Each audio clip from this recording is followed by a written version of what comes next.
ఒడిశాలో కురుస్తున్న భారీ వర్షాలు శ్రీకాకుళం జిల్లా రైతులకు కంటి మీద కునుకు లేకుండా చేస్తున్నాయి.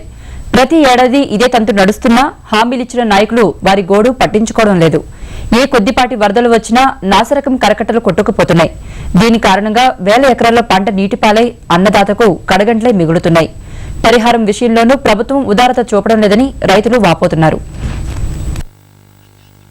ఒడిశాలో కురుస్తున్న భారీ వర్షాలకు శ్రీకాకుళం, విజయనగరం జిల్లాలు తీవ్రంగా నష్టపోతున్నాయి. వంశధార, నాగావళి నదులు పొంగి పొర్లుతుండటంతో నదీ పరివాహక మండలాల్లో వేల ఎకరాల పంట దెబ్బతింటోంది. ప్రభుత్వం ప్రతిష్టాత్మకంగా 310 కోట్ల వ్యయంతో ఆధునీకరించిన కరకట్టల పనులు కాంట్రాక్టర్ల ఇష్టారాజ్యం, అధికారుల పర్యవేక్షణ లోపం కారణంగా నాసిరకంగా తయారయ్యాయి. దీంతో కొద్దిపాటి వర్షానికే కరకట్టలు దెబ్బతిని తీవ్ర నష్టాన్ని కలిగిస్తున్నాయని రైతులు ఆవేదన చెందుతున్నారు. గతంలో పంట నష్టపోయిన వారికి ఇంతవరకు పరిహారం ఇవ్వకపోవడంపై రైతులు ఆందోళన చెందుతున్నారు.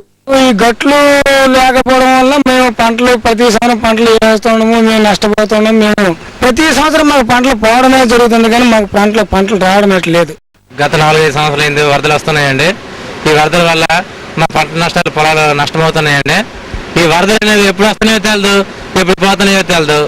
అధికారులు వస్తున్నారు, పోతున్నారు, కానీ మా పనులు పూర్తి చేయట్లేదు. గత సంవత్సరం వరదలకి నష్టపరిహారం ఇస్తామన్నారు, అది చెక్కులు అన్నారు.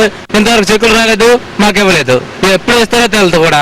ఈ ఏడాది జూన్ నాటికే మొత్తం కరకట్టల నిర్మాణ పనులు పూర్తి కావలసి ఉన్నా ఇంతవరకు 30% మించి పనులు ముందుకు సాగలేదు. నాణ్యత లోపంతో పనులు చేసిన కాంట్రాక్టర్లపై చర్యలు తీసుకోవాల్సిన ప్రభుత్వం ఉదాసీనంగా వ్యవహరిస్తోందని ప్రతిపక్షాలు ఆరోపిస్తున్నాయి.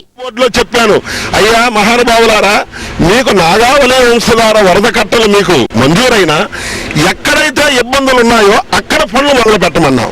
వాళ్ళు ఏం చేశారు, కాంట్రాక్టర్లు వాళ్ళ వాహనాలు వెళ్ళడానికి రోడ్లు ఎక్కడ బాగుంటే అక్కడ మొదలు పెట్టారు. ఇప్పుడు ఆ పక్కన చేశారు, పక్కన తార్ రోడ్డు ఉంది కాబట్టి చకచకా చేశారు.